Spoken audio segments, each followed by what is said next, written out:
Assalamu alaikum hurmatli obunachilarimiz. Bugun 14 may 2025-yil. Demak, Qo'shko'pir avtomarketdan sizlarga Gentra mexanik paketinden Resprabeginden 1000 kilometr yurgan, u hech emas yurgani. 2023-yil mashinamiz benzinde. Paket maşin numerini apparamiz. Şu pulun içinde hazır aytadigan senan içinde numerini apparamiz. Numeri yok.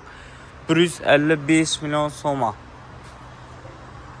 Qiziqqanlar bo'lsa, Gentrani tozasidan kirib bilganlar bo'lsa, yuborib qo'yinglar mexanikni. Na paket maşin 2023. Bunu 24'ü bo'lmadi, chiqmadi mana. Style variant. 24'ü yok bunun. Ahırı 23. Gel bala arasında Qo'shko'pir avtomarketda duradi. Vibur ko'p. Hammangizga yaxshi kayfiyat kun davomida ishdanglar. Ishlab yurganlarga kuch-quvvat, sog'lik, salomatlik. Sizlar mashinlarimizni qaytib beramiz. Rahmat.